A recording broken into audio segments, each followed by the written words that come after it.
Hey, what is going on, YouTube?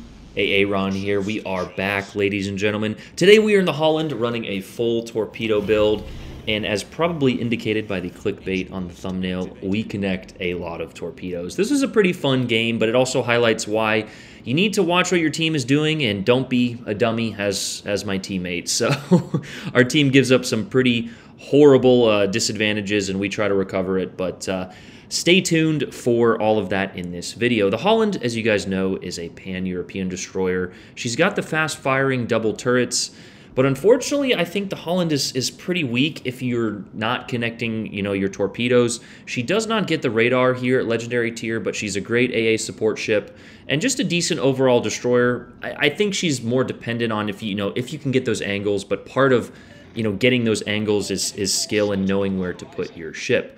So right off the bat, we can see the Giuseppe Verde is radaring well outside of range of any ship, so we know it's going to be a fun game. We actually do not have Twist and Track or Perceptive available on this build, which is probably a little bit of a disadvantage, but I opted for the Torpedo Reload, I think in Subsurface Venture, or one of those perks there in that slot. But we pop our engine boost. I don't recommend going up the middle on this map. You'll notice we spawned mid, and this is one of those situations where going up the middle is probably not the smartest play here. I see a lot of destroyers do that, and they end up just dying. Now, it is possible, and when done correctly, going up the middle can absolutely be an advantage for your team. But we decided to push pretty aggressively here. Now, I wish the Giuseppe would have saved his radar because we can see some single fire torpedoes come our direction. So good, good on us and that Giuseppe there to dodge, but now would have been a perfect time for that radar. Something you have to think about in the Holland, though, is the fact that you don't have smoke. And when shooting at enemy destroyers, you need to make sure you're not spotted by other ships, or else you will be caught out in the open.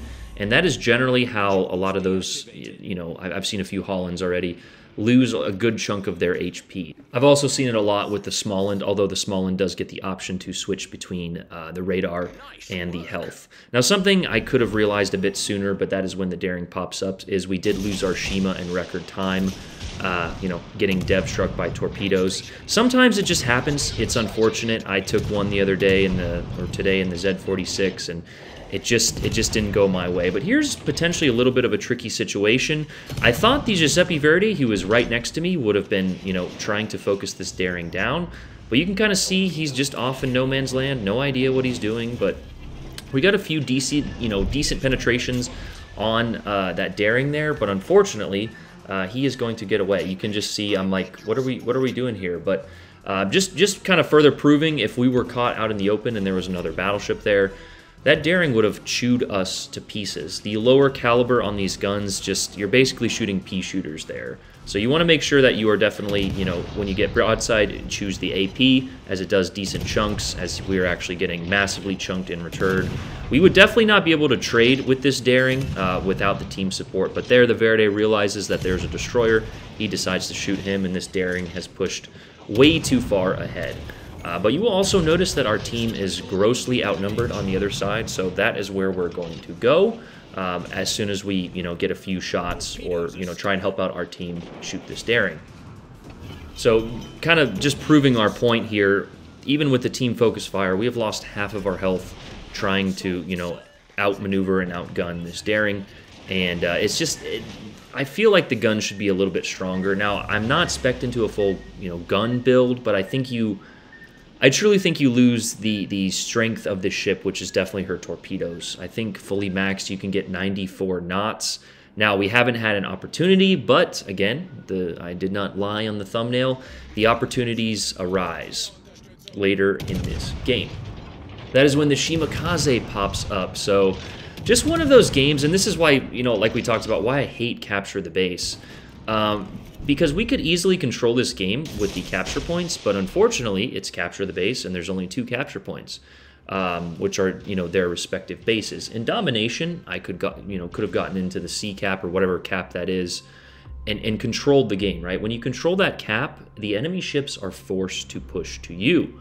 Also, you can kind of bring back games like this where we've already lost 3 ships in less than 4 minutes here. As in domination, you can, of course, swing the points in your favor due to having those caps. Also, it kind of sets up a little trap like we just talked about. Getting those capture points, if the enemy has any sort of, desire to win, they are forced to go near them, and that way you can set up crossfires, they're out in the open, etc. But here, we have already lost complete control of the left flank. Our team did nothing in order to kite. On top of that, I did go to the right from the middle, but also the battleships in the middle just decided to back up and not really develop any sort of crossfire.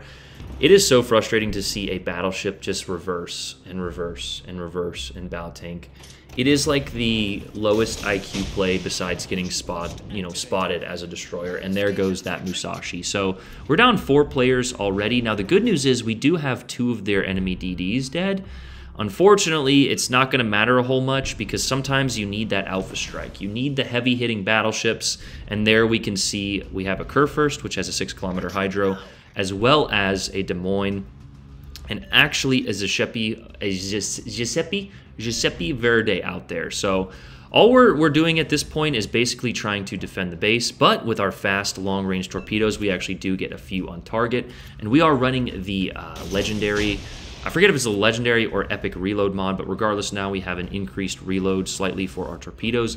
That is when we get spotted here, and I can't shoot in this situation. The Shimakaze is coming around. I would have been detected by this Kurfürst if this Shima smoked, exactly what we were talking about earlier, but we do know he is there. Unfortunately, I just can't engage. There's a Des Moines, there's also another battleship, and there's that Kurfürst right there. So if these ships were paying attention, they would have shot at me already, but because we didn't shoot, we are now allowed to, as soon as we go out of the concealment, from the Shima, we are able to remain dark. So just something to think about in terms of strategy when you are in a ship like this without a smokescreen. The French and, of course, the Pan-Europeans, the 2 nations coming to mind right away. A lot of people, and myself included when I first started playing destroyers, will just rush into a situation, smoke up, and then just kind of sit there with your pants down. Destroyers with smoke screens tend to create bad habits if you have no idea what you're doing. You just rush into a situation, smoke, and then sometimes you're radared or hydroed by, the Kurfürst, for example. But we actually connected a few more torpedoes on the Kurfürst there, and that should be a permanent flood for at least a little bit. Sometimes we've talked about stacking and staggering our torpedoes here. We launch one, then 30 seconds later we launch the other, and that allows for the permanent fires and permanent floods if you can connect them.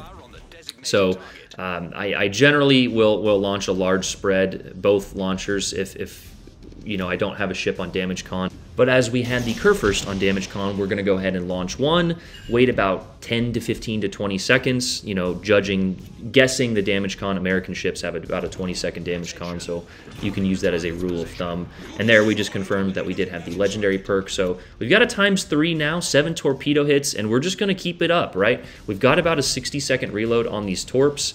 I have to kind of stay in radar range, right? We do have some friendlies in the enemy base, so what we have to do at this point, as you see me launch a set towards the Shima, is basically just defend our base as best we can. On top of that, we are going to try and just launch as many torpedoes as possible, trying to get, resets and hits on any appropriate ships. But, if you'll notice, there's a Des Moines there, so I can't shoot my guns, really, and that is when the Giuseppe comes in range, which, of course, he also has a radar. But we can see the flag is getting really low, and our friendly battleship is still out in no man's land with nothing, without a thought in the world, trying to get, just damage. So we go ahead and shoot there, try and get the resets. The game is almost over at this point, but we're still trying, right? On top of that, we also were angled out when we did that initial engagement, so that way we are able to maneuver away from these ships. We go ahead and launch another set. I chose widespread here, and the purpose for that is if they maneuver at all, you're still kind of keeping them in that cone, and if they don't, well, you can still get a few hits regardless of the spread there. But we also were looking at the Giuseppe, and he was sailing in a completely straight line as we get another 3 torpedo hits. So 10 total so far, and there's still so much to go on the board. But you will notice our team actually got out of the enemy base. at which point there's no other play I have except to hunt damage except to YOLO rush into the base. So that is what we do. We actually connect 3 more torpedoes on that Giuseppe as his secondaries start to go off.